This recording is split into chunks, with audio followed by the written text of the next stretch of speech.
Chronicles of AghyNarnia. The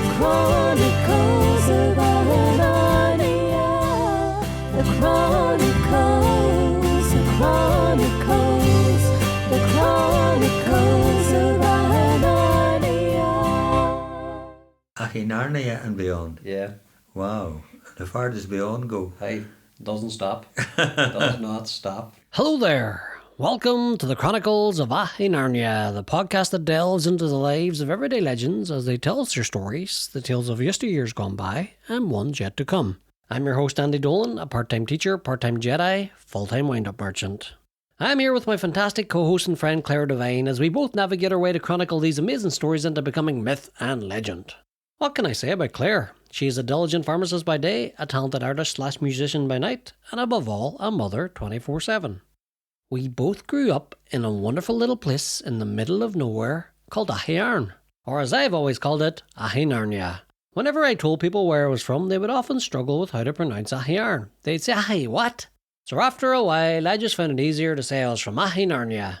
I would tell them you go about 5 miles out the road from Castlederg, and if you pass a ranger, an elf and a dwarf running through the countryside chasing orcs, then you'll know you're on the right road. Not long after you lose your phone signal, you'll then come to a crossroads with an old abandoned wardrobe. Go beyond the wardrobe and turn left. But whatever you do, never turn right. We'll never find you again.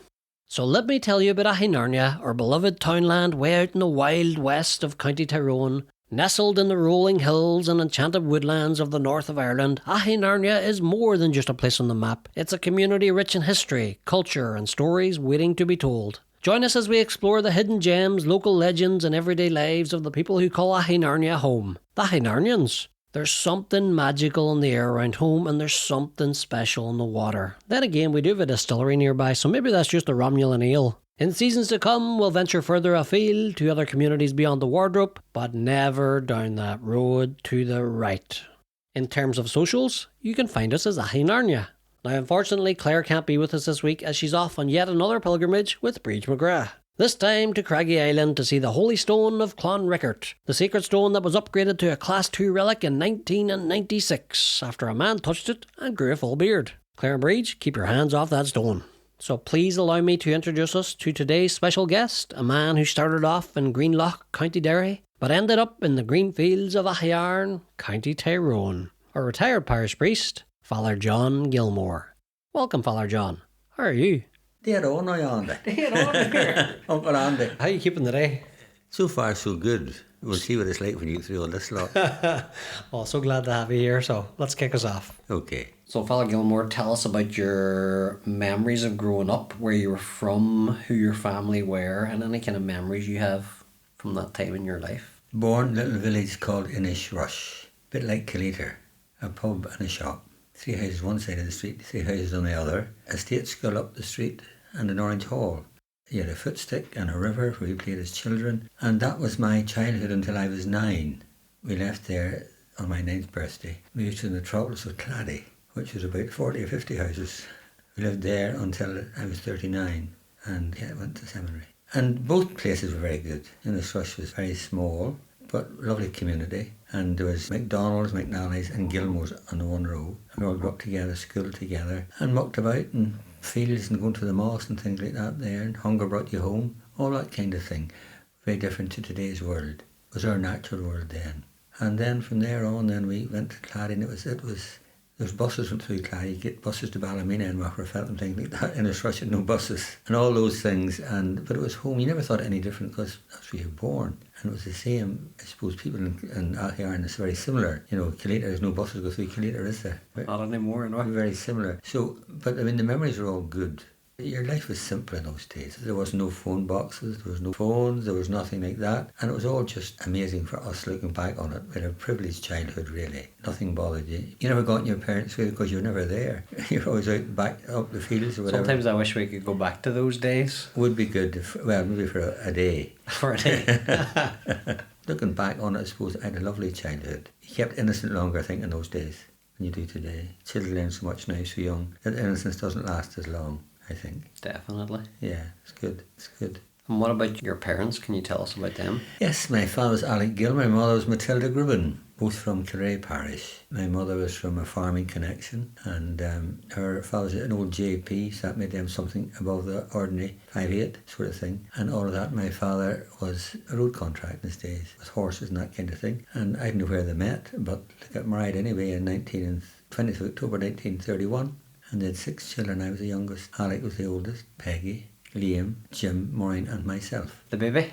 The baby, the weigh-in, shaken to the poke, and all those things. And again, the youngest, got a tally home, or you got away with murder, one or other. And when I got to be an altar server, usually if I did something wrong on the altar, I got a tally home when I came home, if I looked around me or smiled or talked to someone else. My 3 older brothers were also altar servers, so that was a big thing. You could do nothing wrong because they knew exactly what you should be doing, when you should be doing it. So when you made a mistake, it was easily picked up. But again, they didn't last long. We still were good friends, still are, thankfully. Yeah. It's so important to get on with your own siblings. We fought, of course we did. The best place now is on Sunday morning for a fright, only time we were all together, because when we were all going up different times, different schools, different ones going to work, different, we found out at 6 or 7 to 7:30 in the mornings, all those things. Sunday was the only time we were all at home for lunch or for the morning going to mat. That was the time all the rows were. My mother was going to put on her coat and go and leave us all, because the arguing, the fighting that was going on, somebody wore somebody's tie, somebody's socks, and it was all, but then it all disappeared because then we're still good friends, those of us who were left. But other than that, I suppose everybody's life was the same in those days. Every family was, McDonald's had 6 of them, there was 9 of the McNally's, 9 boys and 1 girl. So there's no single children of homes. There's always 6, 8 or 9 children, so we were all very similar. Everybody out mucking about. And everybody, you had in a house you had your tea in, because everybody was in everybody's house. It was good. Your mother would come out shouting, your dinner's ready.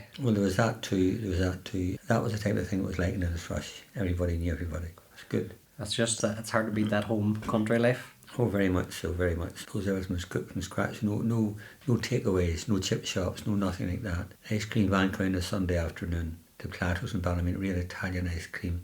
Wow. I think like 6 sliders, 1 for each of us on the Sunday afternoon. That was our treat for the week. That was your treat. Yeah, it was excellent. It was good. I remember those things as well. I always remember my own trips home from like my granny's, and we would have stopped in Castlefin, and if you got a bottle of football special, it was just the best end to a Sunday. Yeah. Special memories like to have. And the last, that's the nice thing about them. Yeah. They don't fade away. They're easily resurrected when you talk about them. Yeah. You go back to those early days, Remember one time, it was 3 or 4, I think it was, and there was a tricycle in the house, I don't know whose it was, but I tried to ride it down the stairs. Right. You madman. Exactly. Evil Knievel. And I was rushed. I remember, what happened, John? I tried to ride it, it went too fast for me. So what about your school days, Father? Like what primary schools and secondary school memories do you have? Was passing that one. Hard pass. I went to national school till I was 15. Right. And left me to work. What did you call the school you went to? St Mary's Greenlough. St Mary's Greenlough. It's now a bungalow. Right. And there was 2 schools. There was a baby infants, senior infants, 1st and 2nd class, and 4th, 5th, 6th and 7th, the other bungalow, about 100 yards down the road. One was called the stables. That were in the old days when it was like here, the stables here, which are right. School, when the numbers got too big. And how many would have been there in your day? Probably 150, maybe 100. Wow, that's big, yeah. 20 something in each class. That's like going back to the days of the big families, so there was there was plenty in there, like 2 classrooms, glass partition between them, and you had 5, 6 and 7 and 3 and 4 and 1 and 5, 6 and 7. 2 teachers, I'm assuming? And 2 teachers in the smaller school. Wow. Didn't I do well? You did do well. You came out of it. Survived it. Survived it. School was a completely different era back then. It was secondary schools when I was growing up. So after you left then at about 15, where did you say you ended up then? I went to work in Tillymaker Lanes, local everything, shirt factory, groceries, post office, hardware, meal, eggs, timber, everything, plumbing, did everything. Like a general store as the Americans was? Only over 2 sides of the road, so it was massive. Had their own brewery, made their own beer and stuff. Wow. As well. Yeah, it was a massive place. And I started there in the post office, and I was there for 7 years. Went to Belfast, there for another 7. Went to Ballymena for 5. Went to work with my brother for another 5, and then went to Cairns, Kilkenny, and then the rest history now. I always felt sometimes, I was kind of missed out sometimes. In those 6 years in St Cairns? Well, they were good, mostly. I never had the case out to come home, only at summertime. So those years in between the grocery store, what did you say you did in those? Well, I worked for 7 years in Tillymaker Lanes. Went to Rob's store in Belfast and became a retail merchandiser, running a couple of departments and buying all that sort of stuff. And then I moved back to Ballymena and hated it there. But anyway, I stuck it for 5 years, and it was very much. Well, what was the inspiration there that led you into the priesthood? Well, when I was small, I was asked, what do you want to be, John, when you grow up? Going to be a priest, and why? All you do is drive around in a car all day and do nothing. To the cynics, I would say it hasn't changed. But I suppose I was very much involved in the church, parish councils and that sort of thing, and fundraising and all that sort of stuff. And we got a curate came to the parish, a Derry fella. He was never outside Derry, I suppose, in the country. He hadn't a clue what it was like, knew nobody. First one around, I was in door collections and welcomed him there, and he hadn't got no place to stay. First night with the parish priest, we didn't want to keep him in his house, so I got him a place to stay if we could do bed and breakfast. Brilliant. And that, I suppose, began a friendship, I suppose, there, and he'd call in now and again, and he couldn't believe we were so close to Belfast. He had a good way about him. He had, yeah, it was ordinary. I mean, my cousin was a priest, but he was too perfect. You could never emulate him at all. He was just perfect. On a pedestal, just. Sing and play the organ, all sorts of stuff. No, I never said a word wrong or put a foot wrong. This guy was slight speech impediment sometimes, and table etiquette wasn't just top drawer in those days. You know, priests can be ordinary people too. Got to know him, and then one day he was saying mass. I said, that's what I want to do. And I began the journey. I was on my own. My mother had died about 6 years before it, so I was on my own, so I could read books and sit and think and look out the window and stargaze about priesthood. And then finally I went to a friend of mine, Father Martin Dowling, in the monastery, Father Martin O'Neill, in the monastery, and talked to him, and he didn't laugh and say, John, wise up. And he gave me a book to read, The Catholic Priest. So I took that home and I read that a few times and thought. And being on my own, I could leave things lying around. I had to hide them all the time when family called. It was good. And I could see them coming in the front gate, so I knew I had time enough to hide in that was sitting around. Then I was with my cousin, he was a curate in Burt at that time, went in a sick call one evening, and it was lashing out of the heavens. Couldn't get out of the car and we go back to the house, sitting chatting about this, that, and I said, I'm reading a book at the minute. What's that? Says he. I says, The Catholic Priest. We the silence like an hour and a half, probably about 10 seconds. Oh, he says, can I do anything for you? I said, nothing. I have to do this my way or no way at all. I knew he was the bishop's secretary for a while, all those things, so he could knock doors, but no, I have to knock doors myself. Exactly. If I get this, it's mine, not to anybody else's merit. I'm getting this any further. He let me give you the vacation director's number, which he did, and I kept it. And I used to ring it, the phone sitting in the corner of the living room, I ring it, never answered. For about 6 months. That's the answer now. Forget about it. In about 6 months. Not meant to be. I was crossing the living room and dialed it again, and Pat really answered it. Wow. And we were chatting about it. You don't know me, but he's in the next parish, from Lavey Parish. And I said, I was given your number, and when I said, I take it, John, he says, you talk to me not as my role as hospital chaplain. I said, that's right, it's not your hospital chaplain role, fine. So we set up an appointment, went to see, he was in Governor Scale at the time, went to see him, a few times saw him. One day he says, John, my list's going to the bishop on Monday, are you on it or are you off it? Like an ultimatum, can I? He says, there's something there, I don't know what it was, vacation or something else. Go to get peace, I say, you better put my name on it. So put my name on it. In the meantime, I got a letter from the bishop to go for an interview on the 4th of June 1983. My cousin's father died on the 2nd of June. Oh no. Buried in Pennyburn on the 4th of June. Oh God. And there's a fesh on at home, so I said I wasn't going to be there that day, but I didn't meet any of the fesh because I had the wake to go to and all sorts of things. John said, would I read at his father's funeral? I said, have I got it anyway? But the bishop was beside me when I was reading, presiding at the funeral mass. Sweet mother, meeting him in a couple of hours to one of what he said. Anyhow, I got through it all, and then I said to John, the meal was the hotel that's now closed, what you call out the Limavady Road, Broomhill. Yes.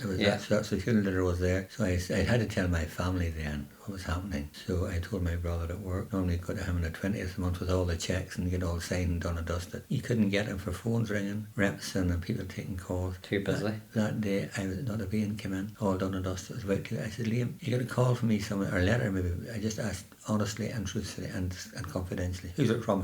I said, Bishop Daly. And his ears picked, what's this about? What's it about? He went silent. I tell my other brother as well, he was in the other department, and I said to Alec, he says, John, you had done this years ago, I think. He knew it was a calling for you. I don't know what they were anyway, he said that. And I tell my two sisters on the way home, and they went quiet. Don't tell your children, because maybe nothing to tell them. This is maybe as far as it goes. Anyhow, then the letter came, the interview in the 4th of June, letter from the bishop. On the 18th of June, for me was accepted for the diocese. Went to Kilkenny to study, etc. for 6 years. And the 18th of June, 89, I was ordained. Wow. Exactly 6 years later. It's a quick turnaround even from your interview letter, even to you've been accepted. And the 12th of September I joined Kilkenny. And very different, but good. I mean, I learned a lot there about life and people and everything else. I would say it was a big shift in your life. Oh, big time. From you saying like you were living In your own house, I had yeah. a house to myself. Went to a cell, painted blocks, Oof. a single bed, a desk, and a chair, and a wash basin. Everything you needed, just. Basic, everything you needed. It was fine. It was home for me for 6 years. And then I got ordained and was sent to Strabane, sent to Derry long term as a deacon for 2 months.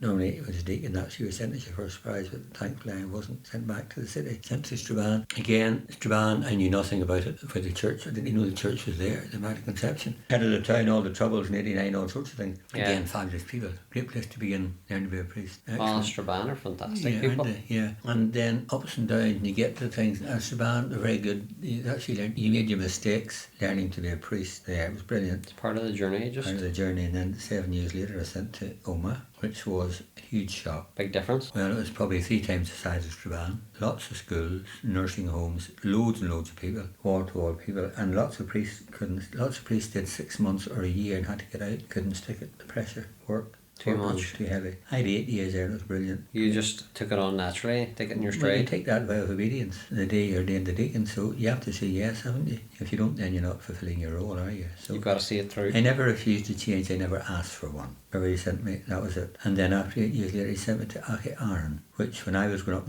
in its rush, priest sent to Aghyaran was punishment. They'd done something wrong. Sent to Aghyaran to put manners on them. Banished. I don't know what it was.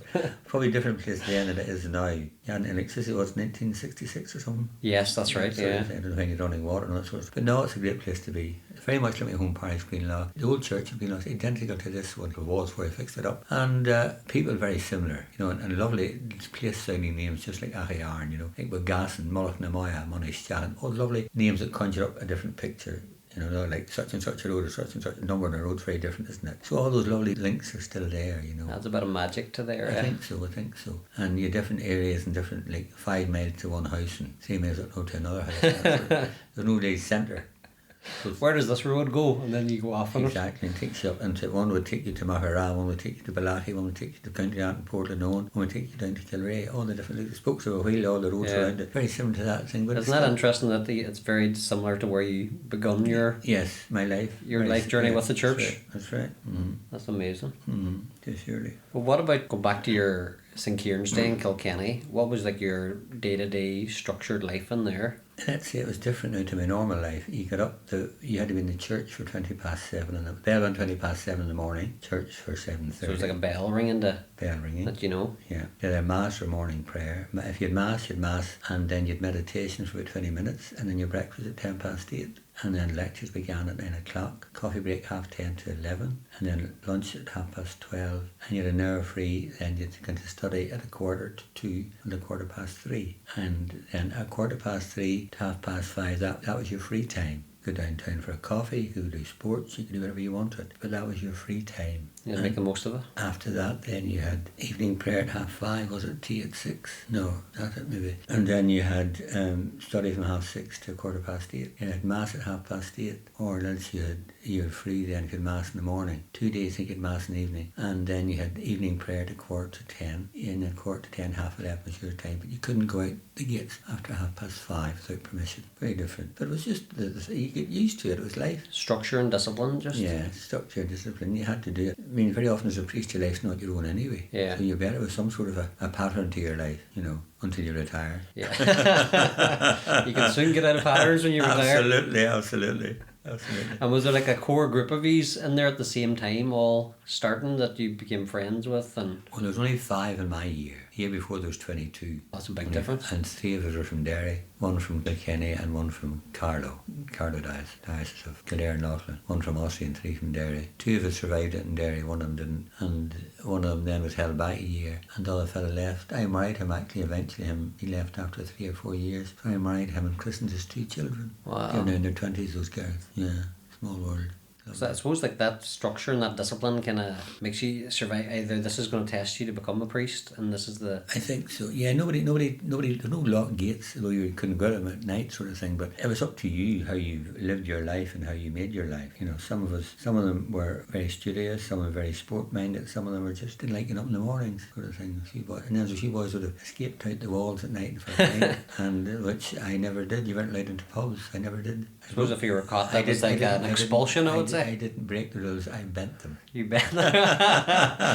You found a loophole, fella. And you make friends. I mean, you meet people at ordinations and Kilkenny, that's the thing, you made friends. And friends, I still have those friends in Kilkenny. Wow. Keep in touch since then, you know. And a couple It's like, of I suppose like you've been like baptismal of fire, should I say? Well, it You've been- wasn't fire, but no, it was very gentle actually. You ride, and was it Monday the 12th of September, you went out to your retreat house until the Thursday, the Friday, and you were pampered out there. Sisters pampered you, etc. And you're beside the bishop's house, and every professor came out and had tea with you or lunch with you or something. Introduced themselves and Wow. what their subjects were, and then you went back in, and they started lectures then on the Monday morning, and then you had things like chant, choir practice, which was very difficult when you couldn't sing. but you still I would say that. you I still would had agree. to go. You still had Yeah. to go and croak and those sort of things. But it's a lovely. I still have fond memories, and it's a pity that it closed down from students 1994, I think. I did one of the Right. last masses there before it closed down. Oh, God. Now it's just a school. It was a boarding school for 600 boys, and there was like 50-something seminarians down to 20-something seminarians. So there was Kilkenny, Carlow, Wexford, all closed down. Wexford, Thurles, all closed down around the same time. So it used to be 6 or 7. Now there's only one seminary Maynooth in all of Ireland. It used to be all those, and each one had their own gift. Some of it was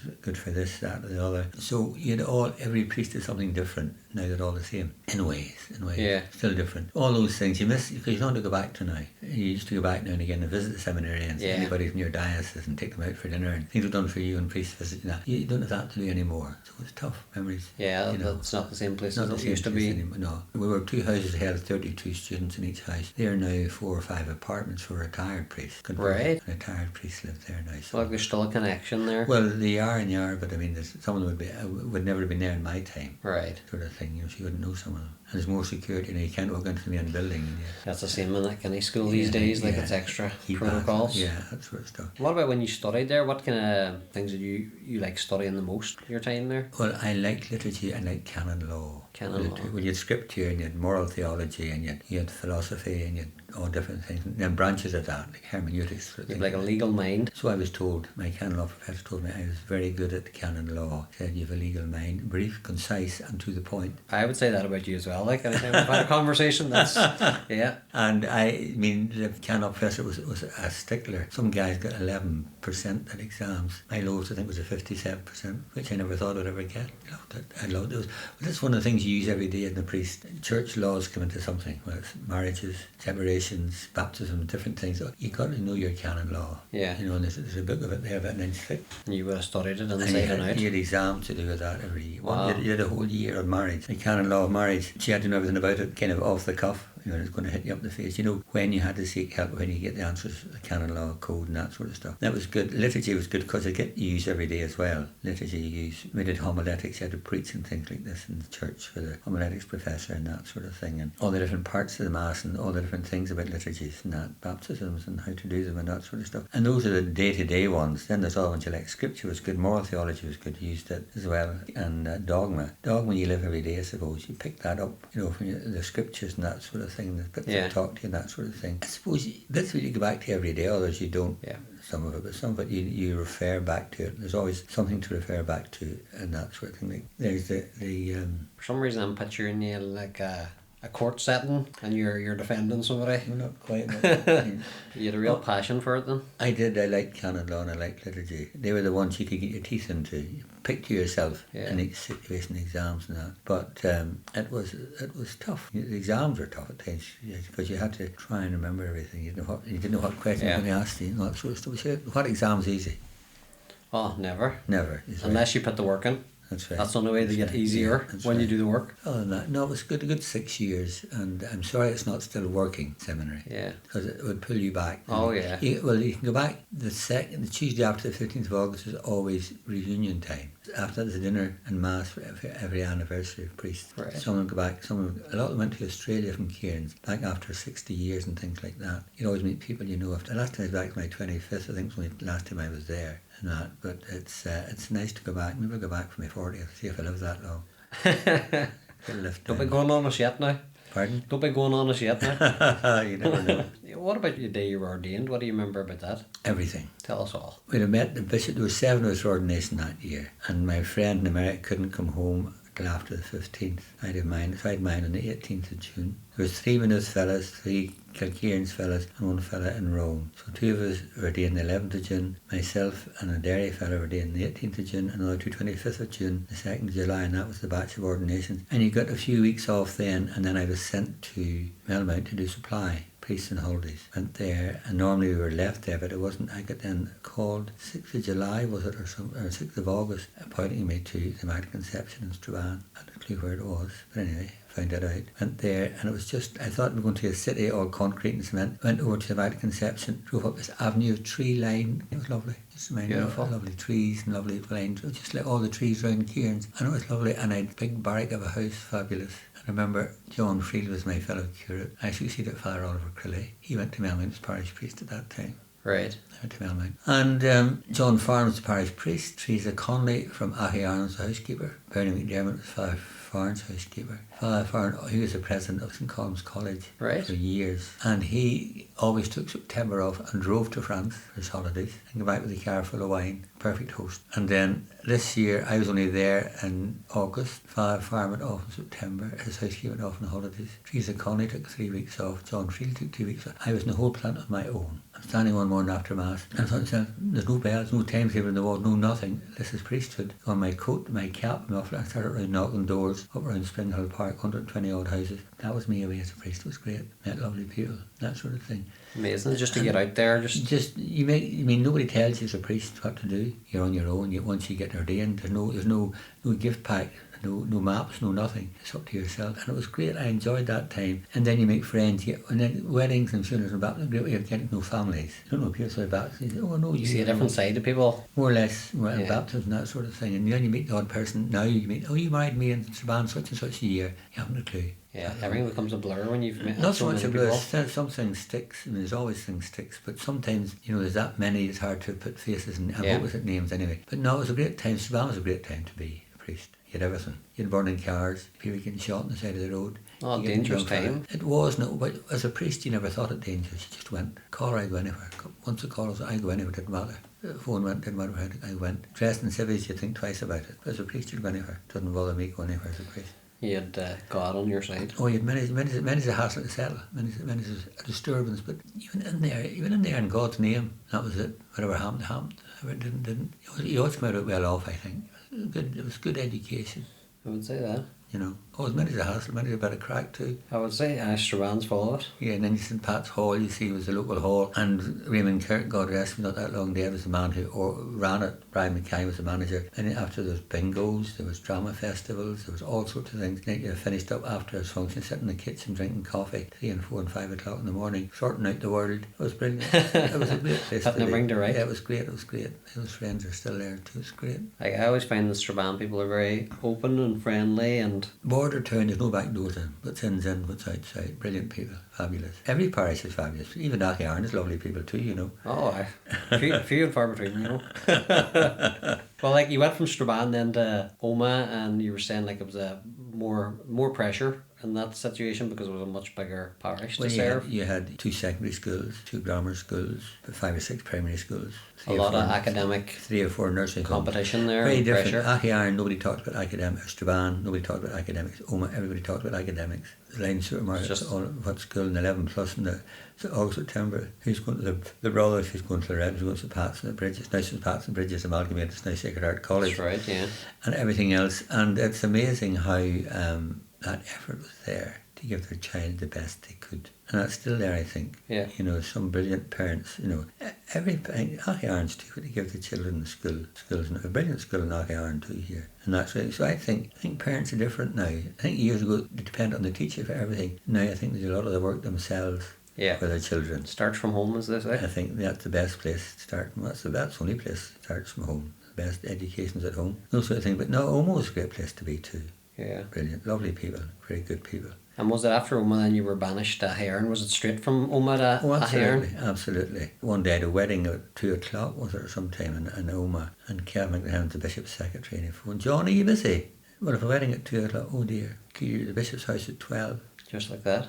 I knew the changes were coming. I said, well, and for once, I was ready for the wedding. All just lift it and go, homily ready, papers ready, all that ready to go and just go to the church for 1:30. So I told the housekeeper would me in for lunch. And so it was, I said, yeah, left, went to Derry. Into the bishop's house anyway, and I met Kevin. He was in the bishop's office or in the secretary's office. Kevin said, I think, John, you'll be happy enough. What's coming? Into Bishop Hegarty's office. Well, how are you doing? Grand, how are you? Grand. I'm sending you to Aghyaran as administrator for 1 year. When Brendan McGinn retires next year, I'll make you parish priest. Rocklow was saying, who's going to be my parish priest? Because the parish priest is always older than the curate. But at that stage, I was, coming 60. That's right, because you've been in later. What parish priest am I going to have? So I knew I wasn't going to the city because they're all younger, the administrators. So I thought, I'm not going to have a parish priest, I'm going to be the parish priest. I'm quite happy. Did my wedding and all the rest of it, and I went over to see the PP and Senior Joey Donnelly afterwards. He'd been chatting a week or two before it with the changes and stuff, and Joey says, you can see it in the administrator going to Aghyaran for Brendan McGinn's not well. Brendan's ill, cancer at the time. That's right. And that was it, nothing said. So when I came home, and I said, we had lunch a couple of weeks ago. Did you know anything? No, I said, I did last week. Right. Must have been asked for it, would I suit or nothing? And I told him what I was doing, and he says, congratulations, well done, be all right, you'll do good. And there it was, came to Aghyaran. And was at home day one. Never felt like ease here. I mean, before probably tapping a few corns, I mean, got a few people angry and didn't do what they wanted to do and all sorts of things. But I mean, you have to stick to your corner. How to fight your corner? You got to be yourself. You got to be yourself and fight your corner and things. People like to own you or control you, but parish priest, you can't allow that. You got to stay on top of everything and everybody. And with the result, I've had a grand 21 years, Andy. Brilliant. I still remember when you came and you got mucked in. I came home from university. I was sitting on an armchair. I was looking through the TV times thinking, what am I going to watch this weekend when I'm home? And you came into the house, you started talking to people, asking questions, very friendly. You weren't shy in any way and coming into a new house. Was that the time I married one of your sisters, maybe? This was right at the start, even before that. Really? Right even before that. I think it was just you just come to the parish and you started to go visit, kind of like what you did in Strabane. Right. You started saying prayers with us, and I think you got stuck in a way that I hadn't seen previously happen. I thought it was brilliant, and but it didn't tempt you. Didn't tempt me, no. No, sure. My life wild. Never know where I'm going to pop up, as a good friend of mine would say to me now and again. Yeah. But no, I thought it was brilliant. And even what I would say is the things you would do at Easter with the children and how you'd interact with giving them like chocolate eggs, and Christmas Eve when it comes to what's Santa going to bring you tonight, and you had a queue of children. Now you didn't know what was going to come out of their mouth. That's right. And then the next day is, what did Santa bring? And it was just a great interaction, and I thought it was a beautiful thing, and it really engaged you with the people of Aghyaran, and I thought it was fantastic. When you see, Aghyaran's a great place for bringing families to church, and I never took it for granted. Somebody come and 3 or 4 kids, and I thought, what time they got up this morning to come here? 3 kids ready and breakfast, and sort of nappies changed, and spilling cereal down dresses and shirts and stuff. And I just thank God for the brilliant to have them, and they're still coming. Yeah. Young families, which is great. You had a great way of interacting with them, I would say. Well, a man said one time when I was looking money for the church, and that, he says, Father, you lead the people to Aghyaran, but you're not drive them. You've got it right. Because they backed me to the hilt, and to the house, to the church. And I mean, that was a great gift to have. I mean, brilliant men who'd done 50 years of priesthood never got the gift I got, to build a house and restore a church. That's amazing, I enjoyed every minute of it. One priest, John, I couldn't do what you did. I couldn't take that on board. I never lost a wink of sleep. I enjoyed every minute of it. Brilliant. Yeah. Like the changes you made to the church, the parochial house, it's a beautiful... Now, it was already a beautiful building, but what you did to it brought it... Yeah, hopefully. Oh, fantastic. I came too late. Should have came 10 years earlier. You should have been banished 10 years earlier. Well, I don't know about that. I mean, I wasn't going to go and leave debt. Yeah. I mean, the people of the parish, they contributed so much to the church that I had all debts cleared a year before I retired, which was a brilliant gift to leave to the man coming behind me. Oh, yeah. To walk into a bank balance, not into a debit balance, it was good. That must be unheard of, just... Well, I don't know, but I mean, particularly the size of the parish, like 12 or 1,300 people. What they did, I mean, and nobody had a second collection till I started it. Now every place has it in the diocese. It was a forerunner. That was your brain was clicking an extra step that ahead. was my bookkeeping bit, I suppose, my business bit coming in. My business acumen coming in. Yeah, because you would have worked for your brother, you would have done a lot of the financial side of things. I did. All the wages and salaries and VAT and all that sort of stuff. And like all those little life skills you picked up on the journey. I think so. Well, I was good at figures. Still good at figures. Numbers is my thing. I can relate things to birthdays, to dates and all that sort of stuff. So something in there.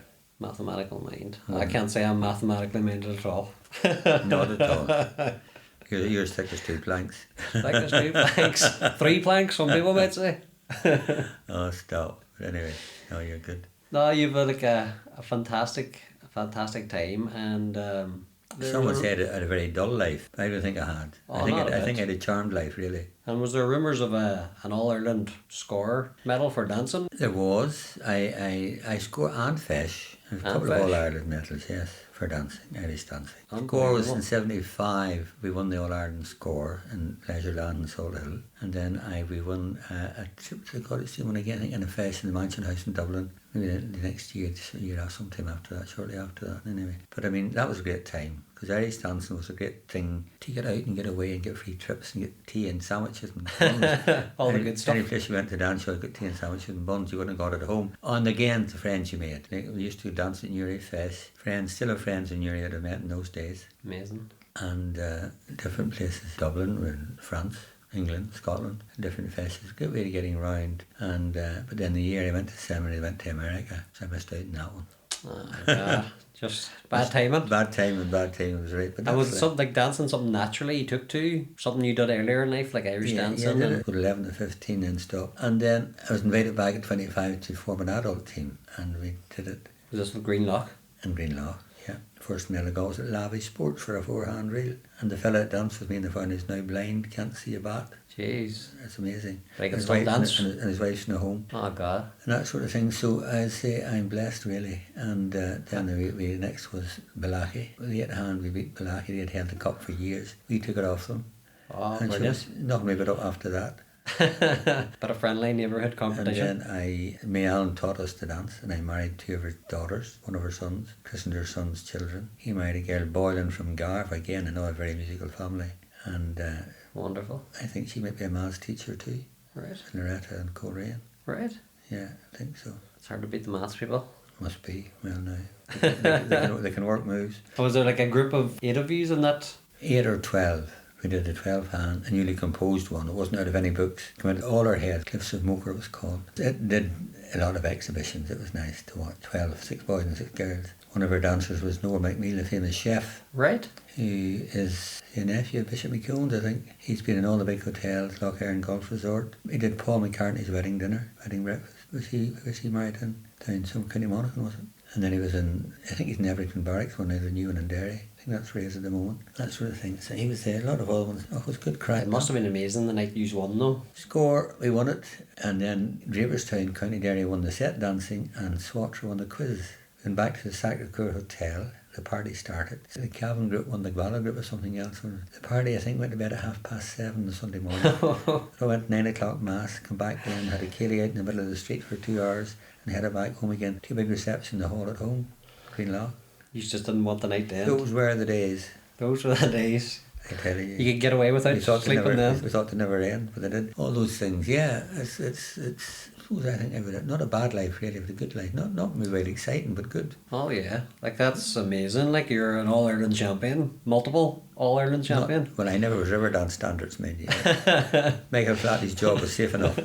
You should get you and Amy May Nolan to do a wee dance off. I wouldn't compare with Amy May. She's unique. Oh, fabulous dancer. Yeah, she's a brilliant girl. Fabulous. Lovely girl.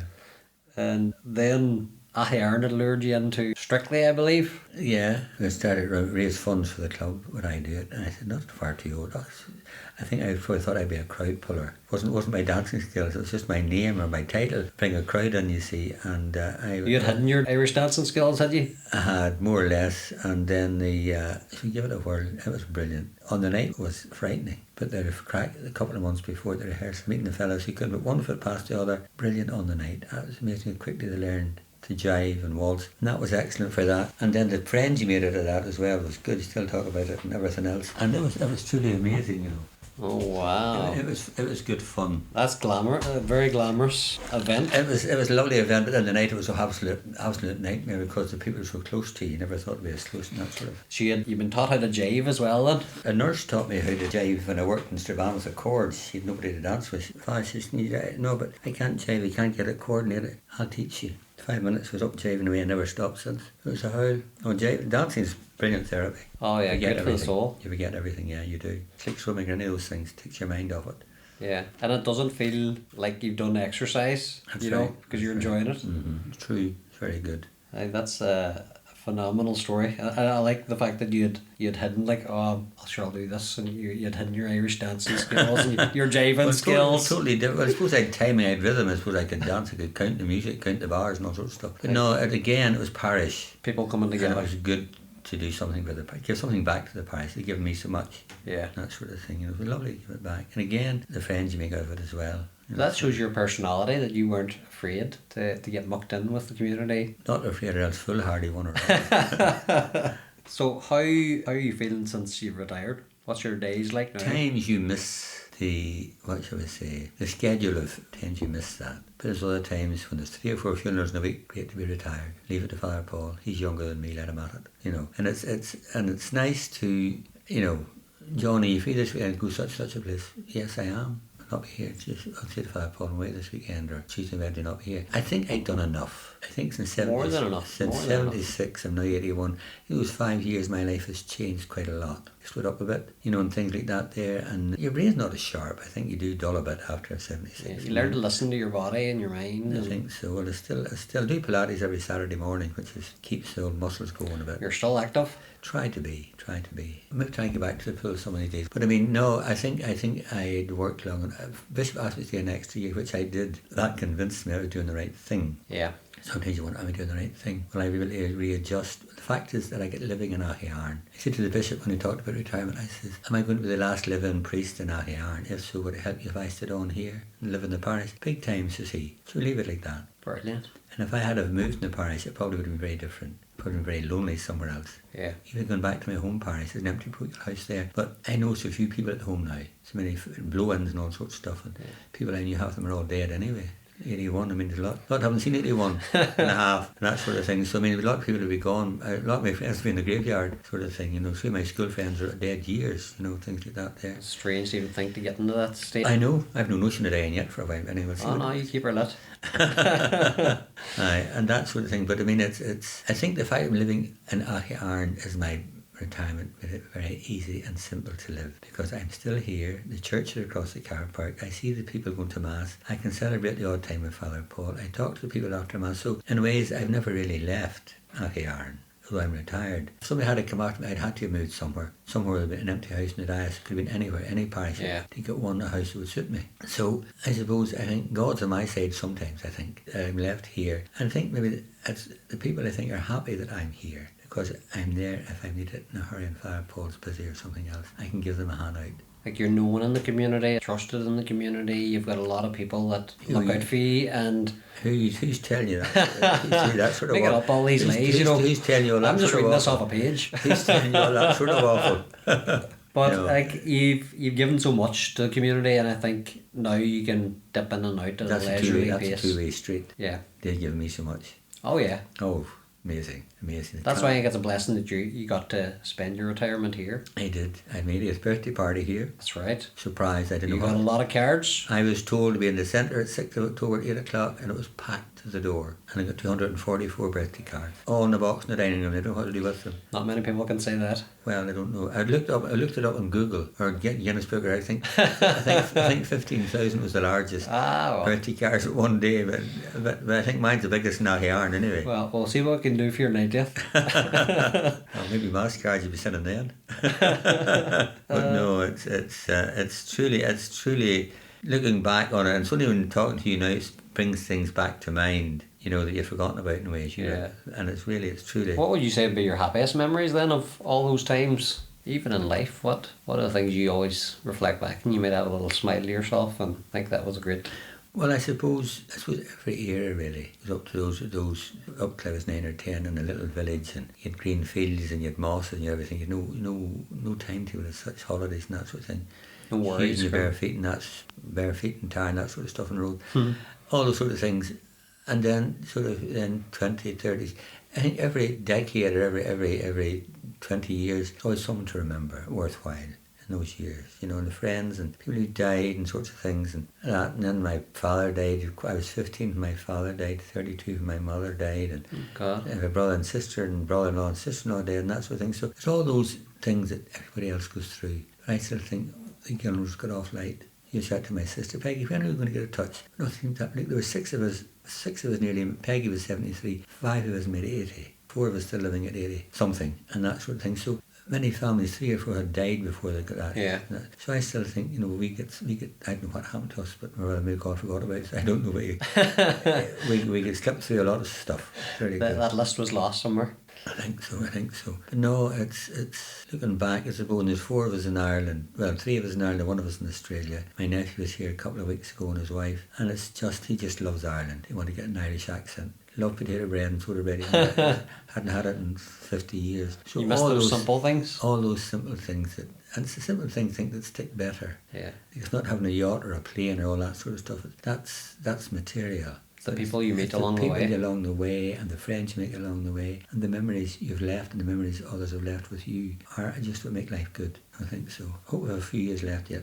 Oh no, you're doing fine. Pilates is keeping you right in there. On the flip side of that then, what would you say has been the greatest challenges that you faced all down the years? And I suppose as a priest you really do experience a lot of highs and lows from, you have births, deaths, marriages, confirmations, there's a lot of different things, and even the sick, and you're in the community day in day out, and no matter what happens, the call, you're always there to answer. But I remember I had a letter from a nun when I went to seminary first. She said, John, you've crossed many hurdles to get where you are. You've still many hurdles to cross. You don't get tomorrow's grace today. That keeps you going. Very wise. Don't worry about tomorrow. You get the grace when you need it. That's why if it comes tomorrow, you'll face it. Today, you get the grace when you need it. And I think that's a good motto to have, rather than look next week, how am I going to do this next week, how am I going to do this. Forget about it. You'll get the grace when you need it. You'll sort it out in the time. Yeah. You worry about next week, you're going to miss this week. Today is what's important. Present. Tomorrow's a mystery. Live the present today. Live in the now. Yeah, I think so. It doesn't always happen that way, but most of the time you get it that way. And all those things, and it's. You just found you naturally took it in your stride as you went from day to day. Well, again, you see, if you don't have a relationship with God, you're lost. You flounder because you couldn't deal with it all on your own. You're useless. But if you've God on your side and a bit of prayer and that sort of thing, and just try to be the priest that you want to be, or people think you should be, whatever the case may be, and all those things, and just be ready to listen. Come in, the door's always open. Somebody comes to me, I have 5 hours, I need it. I have to be a I never looked at my watch. Unless it was a wedding or a funeral or something, I had to look at my watch, keep myself ready. But knowing people come to me, it doesn't matter how long it takes, I'll sit, I'll listen, walk with them. And again, that comes from experience, I suppose. You don't learn that out of a book. Yeah. You have to live it, experience it. You would have worked for the Samaritans as well. I did. At one point, like. It was part of my journey, really. Because you have to learn to listen. I remember I used to see the Samaritans, and I thought, I couldn't do that. I wouldn't have all the answers. And then one day I was driving up, Waveney Road in Ballymena, this big 20-foot banner. Could you be a Samaritan? We take 164 volunteers a week. Could you be a Samaritan? I took the number home and phoned it, and they said, went and had an interview then. I realised then I didn't have to have all the answers. All I had to do was to listen. Yeah. People, when they're talking, see the answer themselves. Like they talk their way into the answer. That's right. Normally, when it's in your own head, you can't make sense of it. You're telling someone else your story, and you can see the thread you find to unravel it all. And that was a great time for me, because Samaritans, but the only thing was you couldn't bring God into anybody called you or visit you in Samaritans. They had to bring it up. So you're always missing something.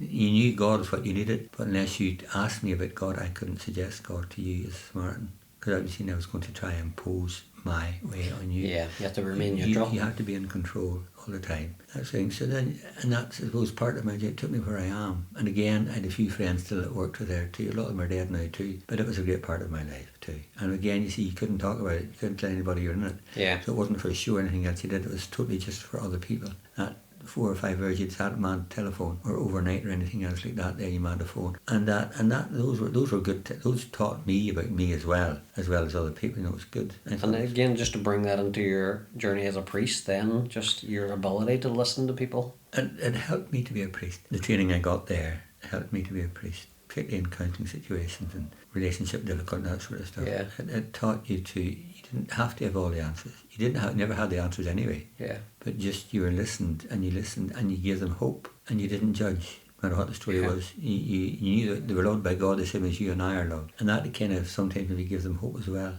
Brilliant. As you say, like when people just sound things outside of their head, it's when they can come to the conclusion naturally. Yeah, I think so.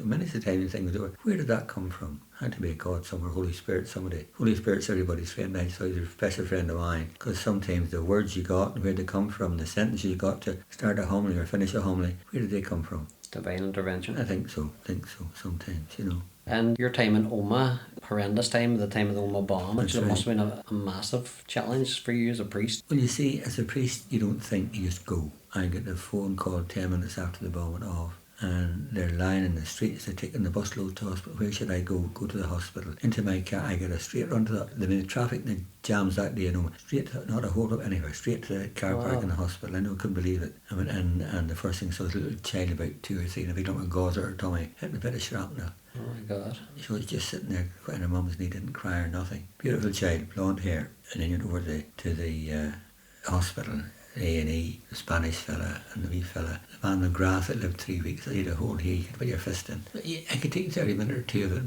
but it didn't keep me awake as such. Some of the priests and ministers had flashbacks. I suppose once you could do wakes and funerals, but after that, my concern was the living blood in Omagh. Getting the shops opened up, getting people on the streets again, because the longer that was put off, the harder it was going to be. And the shops and the wee sweetie shops and the paper shops, get them kind of trying to get people in and out in the streets again to some sense of normality. Back to Omagh. It took a while, but we did it. You know, I could take you through every hour. I was there till 1:30 in the morning, back to the Pruitt House and couldn't stay back to the Elijah Centre till 6 in the morning, just accompanying people waiting to get a call out to the morgue as you could identify the dead ones. I was in the army camp, like in and out of Asda. It opened up that day, there's 26 bodies lined up along the wall, the floor in the army camp, those sort of things. So Horrendous. those were there and everything else. And yet, I suppose if I had been a layman, you wouldn't have got me next or near it. But as a priest, I had no choice really. I went in God's name. I was there to walk with people. And again, people remember you for those things too. I remember one lady, she's dead recently, she's a nurse. She said, I remember you, she says, the day of the bomb, she says, you had blood in your beard. Everybody wasn't even aware of it. My God. Things like that, things you weren't even aware of. Because people, you're going one person to another, one bed to another, and that sort of stuff, and trying to bring a bit of comfort to people, you know. Yeah. You're in the moment, you weren't thinking of yourself. Oh, not at all, not at all. Clocks, watches weren't even, never looked at your watch, sort of thing, you know. It was good. It was a good place to be, if you had to be anywhere and do good. Yeah. You know, it was a good place You were to there be. for the people when it counted. taught you a lot about yourself as well, and about God, and about people, and about forgiveness, and all those things that involved that day, you know, and the pain, you know, the weight missing, Yeah. you know. And that pain echoes for life. Some of them, yeah, some of them. One, I remember meeting a mother, and she says, Father, she says, Claire's missing, her daughter, and next thing, this bed feeling slashing this stuff all over her face. Father, that's Claire. She's got it all in her eyes. Claire was blinded. Claire Gallis, you know, Claire Bowes. That's right, Had a yeah. wonderful right. life for herself. Brilliant girl. Lovely. Mm-hmm. She persevered through life, yeah. She did. Yeah. I remember saying to her, Mum, I'm glad I lost my eyesight, not my hearing, because music was her life. Oh, yeah. You hear the birds sing. You never think only that, do you? Yeah. You know, now that I'm wearing hearing aids, I don't know what. You know. appreciate those things, You yeah. do, you do. Yes, Those you little do, yeah. blessings, just. You think you're never going to get old, but you do. I haven't. I feel it coming for myself. You only a cub, for God's sake. No grey hairs and plenty of hair. Well, I know when I try and get out of seats now and again, like I can hear a few creaks here and there, so I think it's beginning. Maybe I need to do Pilates. So, what would be the best piece of advice you would give your younger self? So, if you could go back in time and talk to young John, what advice would you give yourself? Go for it, whatever it is. Don't hold back. Don't hold back. Yeah, don't be afraid. Step out, say yes, try it, give it a go. Don't What's say- the worst that could happen? That's right. But then you see when you're young and shy and the youngest is 6 and reared in the country and that, to say sometimes your confidence isn't the best. Oh yeah, it's part of the natural progression of life. Yeah, and I think too, I suppose, like priesthood and those things, you had to go out, you had to build confidence, you had to go. Times you go, how am I going to get through this? But you do eventually, and then something comes, yeah, I'll do it, surely, no problem. You know, I suppose sometimes when you're younger, you see, you're afraid of not achieving, not being as good as somebody else. As you get older, it doesn't matter. No. It's doing it, trying it, giving it a try is different. But you see, when you're 10 and you're 80, it's very different. At 70 years, you learn a lot. Yeah, and you can't be the same person because you have to learn those lessons Yeah, on I think so. on that journey. Yeah, but young people today are brilliant. Schools are fabulous today. Yeah. You know, teachers are fabulous what they have. Particularly the school here in Aghyaran. Brilliant teachers, brilliant school. What they've done, it's lovely. All the past teachers and present teachers, everybody's done a brilliant job. Yeah, even I like the way that some of the past teachers come back in and get involved in the school and still Something- contribute Yeah, whatever way they can, whether Yeah. that's school plays or yeah. functions, maybe Yeah. communions, confirmations. Yeah, true. It's good. Yeah, it's brilliant. Brilliant. And the kids today are so, I mean, you go to drama schools and play schools and Irish dancing, all those sort of things. So much more. You know how parents spend their time on the roads. Oh, yeah. Football in Aghyaran, dancing somewhere else, drama school. I mean, They have a tight schedule. absolutely. Never get time to breathe, sort of thing.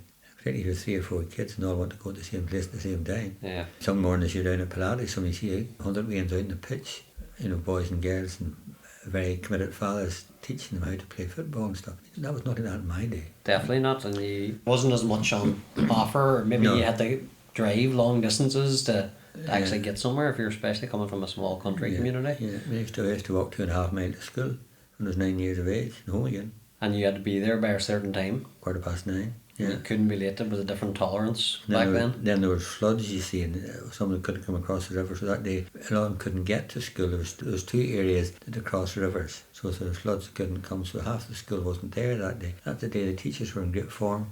They didn't get cross. Just give you a nice easy time because you went to school. Yeah. You got off with it. You got off with a lot of stuff. Those sort of things were there. That's what I like about Aghyaran. The snow days we had, the bus just didn't come out, and you made it off school for 2 weeks. Really, You know what? You didn't really miss out on not at all. that much, or maybe there's gaps in my knowledge somewhere, but. Can't see it. So was there anything maybe you feel like you would have loved to done that you never got a chance to do? Skydiving. Oh, No, I tell you can't live in the past. no. Live in the future. I mean, there's things, you didn't have as a child, but it didn't make my life any better or any worse. You take what God gave you and say thanks, and don't look back in anger, saying, name of it, name it, don't look back and because I missed this or that, and my life isn't as good as It's yours. a Oasis song, that too. Is it? Yeah, to look back And that now. sort of thing. So, I mean, no, I think you have to play the hand you're dealt. I think if you don't, then you're in misery. Yeah, there's you no, never that inner contentment. You can't change anything that's happened in the past. You can only learn from it and move your life on. I think so. Surely if it's back to 20 again, I'll probably think, I'll never get back to 20 again, so forget about it. It's... You would have jumped on that plane and skydived out of it. I don't know if I would or not, but anyway, probably too scared. But the thing with skydiving, I would say, is because when I did this in New Zealand, you were attached to somebody, so you had no choice. They were jumping out, you just happened to be attached with them. But that happened recently and somebody got killed doing that. Say there's probably been many events over the years where somebody is just unlucky, Yeah, wrong place at the wrong time, maybe shouldn't have been, yeah. maybe the wind was too high that day and maybe shouldn't have been out and money was paid and people took a chance. Yeah. No, I travelled. I remember like 22 my first trip to America, and that was all I thought it would be. I didn't more if I never saw it again. Just that thing of being in America. Yeah. That the old films and this country, America, was another world. It was. Yeah, it's like you're living on a movie set. But then once you saw it, you didn't. Went back a number of times, but if I never got back, I wouldn't have worried. I saw it and had the diners and the McDonald's. They weren't here at that time. Dunkin' Donuts, all those sort of things that were there that we didn't have. The colour television we had there, and the big cars and all this sort of stuff. And things we didn't have in Ireland at that time, like 1966. There's a lot changed. I think now we're ahead of them in many ways. Because the next time I was back, our colour television was much better than their colour televisions, and that sort of stuff. The quality of colour was much better in ours than it was in theirs. I mean, people come to Ireland just to experience that sense of belonging. I remember I was with Faith and Leiter down at Callan as a deacon working in a special school for a weekend, and there's a couple there from Switzerland, and I said, what brought you to Camp Hill? Special people. Thinking it was the love of special people. No, they want to experience that sense of belonging wasn't in their country. You go to Ireland, should anybody talk to anybody? Hear foreign accent, you want to talk to where they're from and everything else. Whereas they don't have that in other countries. As soon as you come through the door, it's what are you drinking? You have a cup of tea. That's it. That places, America give you a cup, wouldn't offer you a biscuit. We'd have to offer you a biscuit or a bit of cake or something. You wouldn't. Tea and it's old, not enough. Oh no, definitely not. Or a sandwich. So I think that Ireland has many pluses that other countries don't have. But you have a friend out there. You still go out and visit now and again. New Orleans, yes, I've been. Back to Billy had his 40th anniversary there on Sunday, but I couldn't go because my nephew was here from Australia and his wife. He left on Friday, so I couldn't make it. But so I'm going to get out before the end of the year, September, October. And then I have a grandniece getting married in Australia in September, an invite from there too. Nice. So we'll see how all that plays out. You know what? Australia is a great place for skydiving. I'm just putting it out there. My bones wouldn't chance my bones skydiving. I go come back a regular bone. No thanks. Love the look you give me there. So does I said that. No, it'll be grand. We'll keep it a mystery. Hard pass on that one. Hard pass. Well, if you could recommend a book or a TV show or a movie or maybe a theatre show, what would that be and why? I love live theatre. Doesn't matter what it is. School children, school play, any live theatre to me is just so amazing. Somebody picks up a play, I think we'll do this here, and they start reading, then we're going to audition who's going to do the parts. Particularly the big ones, West End ones, and finishes up this fabulous special effects and all those things. Seen many of them. That's why he used to take me to London 3 or 4 times a year, just to see the live theatre. Brilliant. And all those things. So they have a wide and varied interest in music and in theatre. I mean, anything in live theatre I like. Whether it's a musical, whether it's a play, whether it's drama, whether it's whatever it is, I'll take it. Reading, I used to read all the John Grisham books. Great books. The legal books. I used to box them somewhere. And then different ones. And then you read the odd scripture ones too, very good. They're scripture based, but they're not factual. They're amateur or fiction. But they still have a religious bent to them. Very story with them. They're very you good can take too. the meaning out of it. Yeah, very good. All that sort of stuff. I couldn't pick one thing. I don't think I picked one thing in particular, maybe. I'm trying to think any good shows I've been to. Well, of course, Lion King was always very good to see. I've heard that's brilliant, yeah. Brilliant. Again, Mary Poppins, the special effects, Mary Poppins live theatre is just truly amazing. Hairspray, all those. The special effects are In fabulous. London, what have I seen? Wicked, and Wicked was amazing. It was, I saw it in London too. And even like how it interacts with the Wizard of Oz, that Yes, was just absolutely. phenomenal. Well, surely. The last one I seen, because I'm a Harry Potter fan, I'd seen Harry Potter and the Cursed Child, and I just couldn't get over the effects, Aye. the special effects they were doing throughout that entire show. I've never seen any Harry Potter shows. Put that on your list. I've never read any of his books either. I love the books now. I must say I prefer the books to the... I love the movies, but I prefer the That books. shows you the generation gap. There you go. Hey, one day at a time. That's it, well. Tomorrow, Harry Potter. But no, any chance I get to travel, I'll take it. Oh yeah, just to see a different country. Yeah, I think a lot of people have Ireland to travel. Ireland would be a different place. Particularly the north of Ireland would be very different. Much more peace, I think. People travelled more and saw our cultures and how they live and how they generate and integrate together and all that sort of stuff. Yeah. It's just a pity we can't get them out. Put them in a slow boat to China for 6 months. Aye, that's just the world we live in. But it's just the world we live in, and they have to take it and accept it and accept those people as they are. Love them as they are, really. You can't judge anyone. Is there any country in particular you would love to go and see? I'd love to go and see Hawaii. Never been. My cousins went and the pictures looked fantastic. I love the music. My brother used to play Hawaiian guitar. Oh wow, I yeah. love the Hawaiian music. Sitting on a beach. Yeah, that Blue Melody. Hawaii and all, Elvis Presley singing Oh, yeah. Blue Hawaii and all this. Yes, I'd love to see Hawaii. I've never been to any. I haven't been in the continent of Africa, nowhere near it. I've never been anywhere in Africa. The missions never came calling for you? Too old, I thought, to go to missions. I'd have been went to 18, I might have went to the missions, but 45 is too old to head to the You missions. started at 45, so When I got ordained, it's too old. yeah, it would And be you, tough. and you hear young missionary priests, their experience of missions went the first time. Real culture shock. The primitives of it all sorts of stuff. But it's you need to be born for that, I think. Yeah. Like I've never been to the continent of Africa either. But like No. I hear it's stunning, in particular South Africa, and it's I think there's sunsets or something else. Yeah. So they are. It's supposed to be a beautiful part of the world. Like I've been to many places, but I'm still trying to tick ones off the list, as many as possible. I Like. think my pen's out of ink. Taking to-do list at the minute. But anyway, you have to learn to accept some things that, are not for you. At this stage, 81, I'd be glad if I can get on a plane and sail somewhere, walk off and enjoy myself for 2 weeks in the sun. It's always interesting, being at airports and just watching different people going, interacting, and off they go on their I different love journeys. airports when you're rid of the suitcase and your flight's on time. Get such and such a thing. That's heaven. That's heaven. And you don't see that cancellation, or Not at all, or postponed, whatever it is. that's the last thing you need. Exactly. Or you a comfy seat in the plane, and there's not a big somebody 20 stone beside you, and you can't get into your seat and things like that there. But I mean, it's flying. I think flying's lovely. I'm never afraid of flying. But I had 2 or 3 hours we go onto a plane to fly. Not at all. I can be sleeping sometimes before we leave the ground. I'm so relaxed in the plane. Never think it'll die. I never think of anything going wrong. Yeah, I love takeoff. Actually, I find it. I don't know. Is relaxing the right word? I don't know. I like the takeoff. Now the landing's always a wee bit dodgy on the landings, but I'm glad I wasn't at Indian one a couple of weeks ago. oh god, Yeah, it's tough. and I still can't get over the footage we that man, and even his story of how he jumped out and how he He'll never be survived. right. No, He'll never. need counselling the rest of his life. Like, I mean, there was a movie called Unbreakable with Bruce Willis where he was the only survivor on a train crash. And but obviously that's fiction, and there was a superhero element to that film, but this is real life. And I'm telling you. I mean, how he survived it. Seat 11 will be a popular seat nowadays. oh yeah, he saw his chance just in that moment, and he took a decision to go, and Checked it out. like his own brother was lost on that flight. Yeah. I've never been in a rough flight. Never. All smooth flights. No, same as that. Might have a bit of turbulence here or there. But I remember, obviously, we didn't have a lot of money growing up and things, and going on holidays, or holidays where to my aunts in Coleraine, and we went to Portrush and Barry's and things like that, or I would have stayed down in my cousin's house and in Donegal and Balfay and Stranorner and things like that.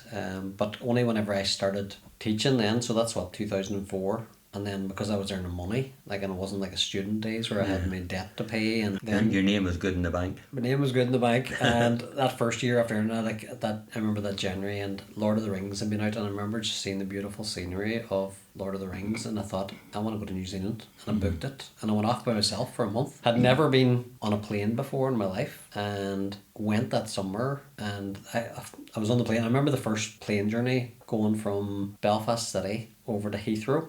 And I remember just being on the first time bit of turbulence, and I was like just checking around me, is this supposed to be happening right now? Like, but it was over within a few seconds. But for me, it was new. But I just remember that first memory of being up on the cloud, and I was like, this is absolutely amazing. Like, and how I've gone so many years without having never done this. And now, whenever I got to New Zealand eventually, you're chatting within the next 5 days, I was actually doing a skydive. I was jumping out of a plane. Really? And I was like going, how did that happen so fast? And it was amazing. Like, the jump itself is scary, but as I said before, you're attached to somebody. Yeah. They're jumping, but I mean, And they guide you what to do. they guide you. And like for me, I was kind of posing as Superman as I was flying through the air, like, but it was a fantastic experience. Travel's brilliant. Amazing. Like, but And what I I've would been to say, Australia. I've never been to New Zealand. just need to go that wee little bit I never further. I don't know anybody in New Zealand, so it's always people take me someplace. Yeah, it's Unless, amazing who you unless meet, Europe, though. you go to a hotel in Europe for the sun. Yeah.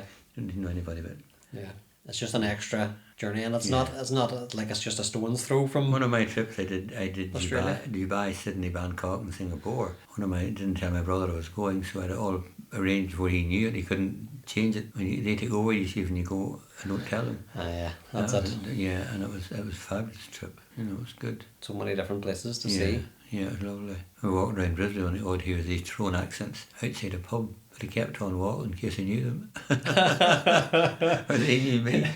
You wanted to stay away as much as possible. Yeah, true. It was lovely. That was August. It was 32 degrees in the winter time. Not mad. Amazing. That's what I found in Australia. It was like really warm. It was like probably better in some of our summer days Of course here. it is. But then it was dark at 6 o'clock because That's I was there during their winter, That's right. and that was strange. That's when people can't get over our summertime. Like clear to 10:30 in the evening. It's amazing. Oh, fantastic. Yeah, that 21st of June. Yeah. Lovely and clear that evening. It's brilliant. Like, and sometimes you don't even realise what time it is That's anymore. right. That's right. You go to bed early and still Go came to when you go to bed. bed. You leave when you get up and that sort of stuff, you know. Well, Father, what would what is it about Aghyaran that's so special? What do you love about Aghyaran, and what makes it unique? I suppose it's the people, really. I mean, the land's the same as any piece of land, but it's the people that make it. There's something about Aghyaran. I wasn't here very, and I came in. Something in Aghyaran, I don't know what it is. I can't put my finger on it, but it's something you won't get anywhere else. I don't know what it is. Whereas the people, well, it's because Aghyaran is no big rich industry, there's no big wealthy business, all sorts of stuff like that. It's just a piece of land with people on it, but there's something. And then when you get the ladies dressed up, well, then it's really got something. I mean, Get them dancing then. Oh, fabulous. I mean, Aghyaran brides are always fabulous, you know, and so weddings are lovely. I don't know what it is about Aghyaran. You can't put my finger on it, but it's a gift of some kind. It's that sense of community. I mean, I was only here a week, and my first young lady was put home in England to be buried, up at the house. And this granny was being buried, and many loaves of sandwich in the kitchen, bags of tea bags, stacks of trays of cups. And this is what Aghyaran is. That community. I think everybody turns up, brings something. And, you know, funerals and wakes, particularly a young funeral or a tragic death, I mean, they come from everywhere. And nothing's bothered anybody to come. You know, and the way the community, the club and all that, getting traffic lights and manning phones to one-way traffic. I mean, the very place you wouldn't get that in the city. Yeah. There's something about Aghyaran, I think, that's very different to other places. What can I do to help you? What? That's it. That sense of belonging, I think, is there very much so. Yeah. I love it even when you're driving on the road and everybody waves That's to right. each other. That's right. That's right. And like, I take that wherever I go. I could be driving to the airport in Dublin on the motorway, and I'm just waving to random people. That's right. Me too. Just going, I might make that person's day. Particularly the country roads. No, and I mean, they're very good to me. They're exceptionally good to me. You know, people bring me stuff, and the cards I got, thank you cards I get. I mean, it's just, you can't put a label on it. You can't label it as any one thing in particular. It's just people, you know, that take time to write a card, Christmas cards, birthday, write a note, a message on it, something else. Thank you, Father. I mean, you can't buy those things. No, It there's has no to be price. free will given, that sort of stuff. And that's what makes Aghyaran people, I think, so special, really, you know, And you're blessed to be here in your retirement. most of the time. Most of it. And people like me come calling. Yeah, That's fantastic, Father. That was really good. thank you. I feel like that was real. You know, like I was very tired today, like after like last night having a few jars, but like I feel like it always lifts lifts the spirit. Like you just feel Is this true confessions? true confessions always. You know me. I'm an open book, as I say. But no, it's, I don't know what it will sound like anyway, we'll see how it goes. Thanks so much to our amazing guest today, the one and only Father John Gilmore. Really honoured to have you here doing this podcast with me today, so thank you so much. We hope you enjoyed today's episode. Please join us again next time. You're very welcome. I enjoyed it. I've been praying to God, this one's a good one. I've been praying hard. I hope you get your prayers answered. I do. I've said all my confessions, I've been good this year. I've definitely been good. Thank you so much, Father. Most welcome. Thank you for having me. Pleasure. Thank you. Absolute pleasure. Take care. All the best. Good night. Shlan. Chronicles of AghyNarnia. A Tribute to Father Gilmore by Rosemary Connolly, read to you by Sir Bruce Wayne McKellen. From Greenlough to Kilkenny to realise your vocation, in 1989 this culminated in your ordination, to preach the gospel daily and God's love to share, with words of encouragement and a simple prayer. As a curate in various parishes your ministry began, then in September 2004 you arrived in Aghyaran. Administrator for a year your role was to be, and in 2005 you were appointed PP. As Parish Priest of Omagh you showed us the way, guiding us on our faith journey day after day. With Mass, baptisms and weddings there was plenty to do, first confession, first communion, and even confirmation too. Funerals and wakes were part of your role, to comfort the bereaved was always your goal. A beautiful service you held in November, her dear faithful departed to pray for and remember. A new parochial house was needed, that was clear, so a modern one was built in less than a year. With classic design and exquisite style, it's the envy of parishes for many a mile. To renovate St. Patrick's Church was your next big plan, and so the Church Restoration Fund began. The refurbished chapel is a joy to behold, a source of great pride for young and old. Though your talents are many, one came to the fore, as you put on your dancing shoes and took to the floor. An All-Ireland Scór title you had earned with pride, and in Strictly Come Dancing you would elegantly glide. You showed great interest in our parish school, let the Holy Spirit guide you, was your golden rule. A friendly smile each time you would call, your spiritual guidance was welcomed by all. With all of our children you could really connect, your patience and understanding earned their respect. Whether preparing for the sacraments or for serving at Mass, hearing their confessions or just visiting in class. So as you retire from your duties to take a well-earned rest, with good health and happiness may you always be blessed. Congratulations and thank you from all of us here. May God bless and guide you for many a year. Chronicles of AghyNarnia.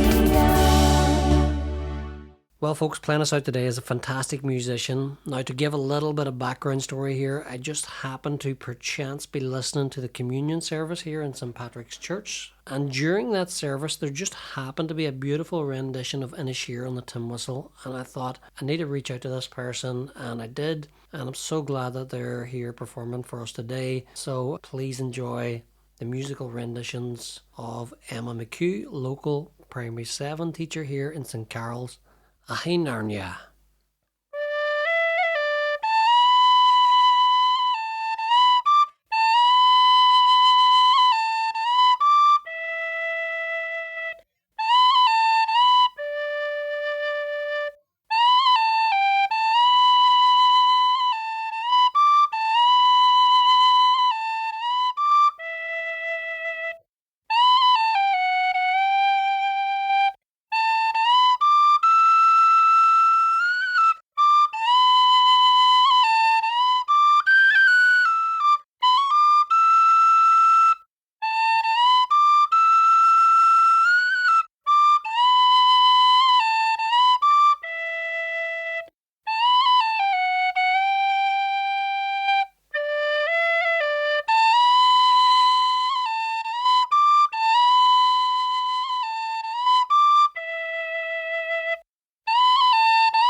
to AghyNarnia and beyond.